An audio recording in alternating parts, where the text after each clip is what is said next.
A girl barely 12 stands in a candlelit church, her dowry a sack of grain, her future husband old enough to be her grandfather. If she refuses, her father can drag her to the altar by law. If she bleeds on the wedding night, the blood-stained sheet is paraded through the village like a trophy. If she doesn't, the marriage can be annulled and her family fined for false goods. The church calls this holy. Neighbors call it a celebration. She calls it survival, until childbirth at 14 ends the story. Ready to see why happily ever after was a medieval nightmare? Hit like and subscribe, because the real vows begin now. Picture medieval Europe not as fairy tale castles, but as a living chessboard. Lords, bishops, and kings, maneuvering pawns made of flesh and blood. Marriage was their most reliable piece. A single union could redirect rivers of land, grain, and soldiers. A girl's hand might secure a truce between warring baronies or unlock a passage to the sea. Love was never invited to the negotiating table. Only acreage, livestock, and the future heirs needed to keep lineage lines unbroken. For the peasantry, the stakes were smaller, yet just as brutal. A father might promise his daughter at birth to curry favor with his liege, repaying rent with her body instead of coin. If harvest failed, a second, even younger daughter could be offered up like spare parts. Among artisans in crowded towns, guild charters listed dowries alongside tool inventories, reducing brides to columns on a balance sheet. The weight of poverty pressed families into pacts that felt less like ceremonies and more like auctions. Hovering above every bargain was the ever-watchful church. Canon law declared marriage a sacrament, yet treated it as contract first, salvation second. Priests tracked bans, nobles petitioned popes for dissolutions when alliances soured, and ecclesiastical courts ruled on whether a kiss in a dark corridor constituted consent for life. Consummation wasn't a private moment. It was legal proof, observed and gossiped about by servants whose testimonies could void a union and plunge two fiefdoms back into war. Even kings bowed to this authority. When Louis VII's queen produced no male heir, theologians sifted through their wedding vows for loopholes sharp enough to sever the crown. Across fields and cities, the message rang clear: your marriage was never truly yours. It was your liege lord's insurance policy, your priest's moral jurisdiction, your family's last bargaining chip against starvation. In this lattice of duty and dominance, personal desire shrank to a whisper, barely audible beneath the clanging of swords and church bells, demanding yet another strategic "I do." If medieval marriage was a political cage, the betrothal was the moment its iron bars slammed shut. Agreements were forged long before the bride ever saw an altar, sometimes before she could walk. In parchment-strewn halls, fathers and guardians haggled like merchants in a spice bazaar, speaking in the hard currency of dowries and bride prices. A noble girl from modest lands might carry a single chest of silver cups. A wealthy heiress was expected to arrive with entire villages in her train. The question was never, whom do you love, but how many pigs, how many acres, how many vassals ride with her? Two ledgers ruled every negotiation. The dowry, property the bride's family paid to her husband, was insurance against widowhood, but also a silent ransom. The higher the sum, the harder it became for a husband to discard her. The bride price, wealth paid to her kin by the groom, was simultaneously compensation for lost labor and a public stamp of value, ensuring the community saw the exchange as fair. Whether coins flowed east or west, the girl at the center rarely touched a single one. Inspection followed transaction. Prospective grooms or their stewards scrutinized teeth for rot, hips for breeding, even hair for signs of disease. Chronicles tell of countesses displayed in thin linen, so midwives could judge the swell of bone against fabric. Peasant girls fared no better. In cramped village alehouses, suitors squeezed arms for strength like farmers judging lambs at market. Failure meant shame, a reduced dowry, or a sudden switch to a more viable sister. Consent existed, but only on parchment. Canon law required a spoken "I will," yet countless loopholes allowed guardians to answer in a child's place. A whispered promise behind a curtain, or a coerced nod before witnesses, could bind two souls for life. If rebellion flared later, church courts examined every syllable like forensic scientists, often concluding that the faintest dissent outweighed years of pleas for annulment. For those caught in this bargain, claustrophobia set in early. Imagine a girl of 10 learning that her future husband is already hammering a new roof onto their manor. Picture a 14-year-old reading a contract that lists her fertility alongside her dowry chest, sealed with wax and the signet ring of a man she has never met. The walls do not need to close in. They were built around her years ago, mortared with debts, alliances, and an economy that measured worth by how smoothly a signature could exchange one life for another. The church bells fall silent. The wine runs dry, and the perfumed rushes on the hall floor already reek of sweat. For one trembling heartbeat, the new bride thinks the ordeal is over. Then the crowd surges again. The betting begins, a public audit disguised as merriment. Guests hoist the couple toward a communal mattress-like captured game. Rowdy groomsmen tug away ribbons, while older women mutter fertility charms no child should hear. A priest sprinkles holy water on the sheets, not to bless love, but to certify evidence for tomorrow's scrutiny. Across Europe, the ritual plays out with local twists. In England, torches stay lit as carolers bawl verses until the groom lies naked beside his wife. In France, friends drench the pair with cold water to kindle ardor. German villagers unleash a pot-banging charivari, mocking any delay in consummation. The message is louder than any sermon. A marriage is invalid until flesh joins flesh, and witnesses must be certain it happened. Terror comes in layers. First is raw pain. Many brides are scarcely adolescent, hips unspread, bodies still chasing childhood. Second is the dawn inspection. At sunrise, servants parade the linens through town. A spotless sheet invites scandal. Was she no virgin? Or did the groom fail? Either rumor can ruin alliances faster than steel. Chronicles record annulment suits filed within days, citing unyielding nature or hidden impotence. In one 14th century case, a baron hauled his wife before a bishop to prove her body was closed by sorcery. She was 12. For wives who do bleed, victory is brutally brief.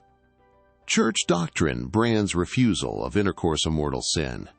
Canon lawyers liken a husband's right to a farmer's need to plow his own field. Should exhaustion or fear silence her consent, theologians advise that she, quote, offer herself willingly, lest the devil enter through resentment. Resistance invites sanctioned beating, because no line separates marital duty from forced submission. Yet even a successful betting starts a new countdown, pregnancy. Failure to quickly show sparks gossip and desperate remedies. Mare's hoof powder and ale. Fervent prayers to St. Margaret of Antioch. If conception still lags, midwives may risk outlawed herbs like pennyroyal, punishable by death if discovered. Thus, the wedding night, far from romantic dawn, is only stage one of an endless audit. Bleed tonight, breed tomorrow, obey forever. By the time revelers stagger home, the chamber walls feel thicker, echoing a verdict that will haunt her life. Love is optional, proof mandatory, escape impossible. The bruises begin as dust-colored petals on her arms, easy to hide beneath wool sleeves. By harvest, they've spread like mold across plaster, staining every corner of the house she cannot leave. Violence is not a marital fault in the Middle Ages. It is the marrow of marriage's law. Medieval legal codes carve out a husband's right to chastise. The 13th century Saxon mirror permits beating so long as no bone is broken.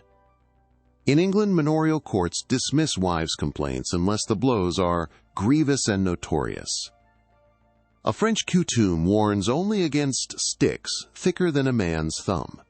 The origin of the so-called rule of thumb, a jest more than mercy. Canon lawyers echo the refrain. Gratian's Decretum teaches that a wife must submit as the Church submits to Christ. and theologian Raymond of Peñafort adds that correction is allowed if delivered with moderation and charity. Charity, apparently, can swing a staff. Inside that loophole, every grievance becomes grounds for pain: oversalted stew, an empty ale cask, a baby who will not hush. Chronicles record a Yorkshire miller fined 2 pence for beating his spouse until she swooned. Another husband in Lubeck kills his wife with a boot heel, and, because he is a good butcher, pays a mere wergeld before remarrying within the month. Peasant juries made of husbands themselves nod in grim solidarity. Nor are noble chambers safer. Eleanor of Aquitaine's first marriage dissolved amid rumors of Henry's explosive rages.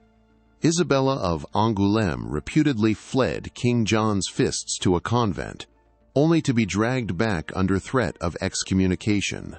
A queen may own castles, but she cannot own her own skin. Sexual coercion hides behind the same statutes. Canonists label refusal marital debt. A wife owes her body whenever her husband demands his right. If she resists, theologians warn, demons will whisper temptations of adultery into his ear.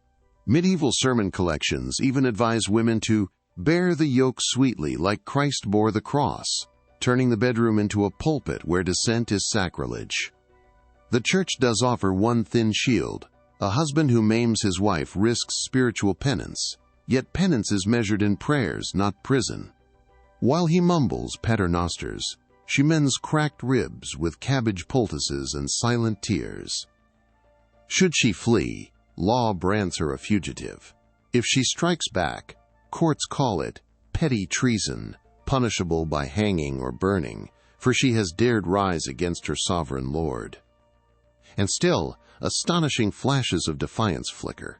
In 1386, an ill-tempered knight named Jean de Carouge must fight a public duel when his wife Marguerite accuses his rival of rape, the only path to justice available.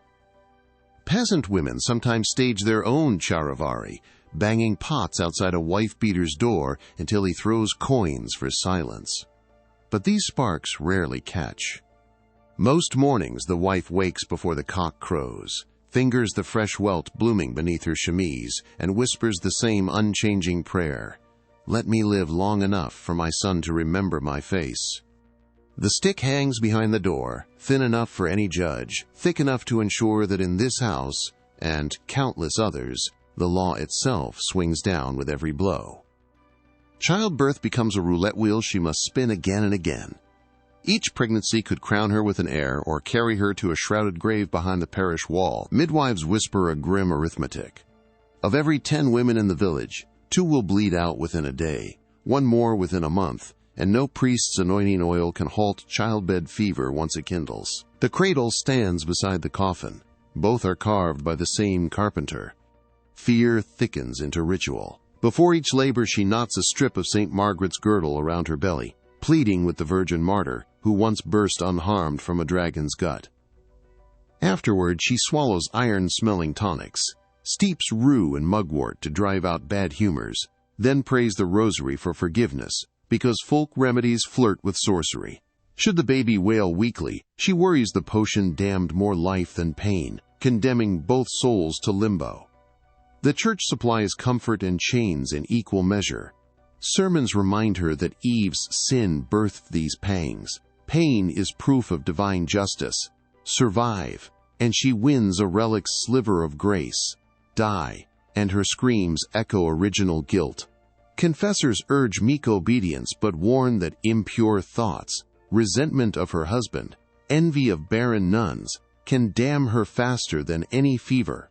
So she polices her own mind, scrubbing emotion from memory like soot from a hearthstone. Yet slivers of compassion pierce the gloom. Midwives risk heresy by sharing pennyroyal seeds to space pregnancies. Older widows quietly teach how to read herbal moons rather than church calendars. Sometimes a traveling minstrel sings of courtly love, and for a heartbeat she imagines a world where affection precedes the altar. But the song fades, drowned by the clatter of swaddling pins and the priest's bell calling her to Mass. As seasons blur, fatigue becomes a second skeleton inside her skin, always present, never visible to those who judge her worth by swelling belly and spotless hearth. She mourns infants who lived less than a fortnight, yet must still greet guests with wine and a practiced smile. Grief has no Sabbath. By 40, if she reaches it, her body is a ledger of losses, teeth loosened by calcium drain, hips widened, then cracked, heart stitched with small funerals. In whispered night prayers, she no longer begs for joy, she bargains for numbness. And when dawn's first light slants through the shutters, she rises anyway, lifts the youngest child, and returns to the spinning wheel. Because surrender, in this sanctified grindstone of flesh and faith, is the one sin no scripture will absolve. The churchyard is quiet now. Grass grows over the shallow pits where mothers once lay, their names dissolved by rain, their children's surnames passed to men who barely remembered the women who bore them. A lone wedding ring, iron, not gold, rusts up through the soil each spring like a warning. Vows forged in fear leave long shadows. Yet the chain began to crack. Late medieval towns saw dissenting wives appeal to city councils instead of bishops. Midwives formed secret guilds to shield one another. Reformers penned tracts arguing that consent must be spoken by both lips. The changes were small, often smothered, but they whispered of a future where marriage might bind hearts instead of break bodies. Still, listen closely when cathedral bells toll at dusk. Beneath their bronze thunder lingers an undertone, the heartbeat of countless girl brides, the hush of sheets held to dawn light, the muted sob after a correction no law condemned. Their stories are not footnotes. They are the foundation we tread. Walk lightly and remember.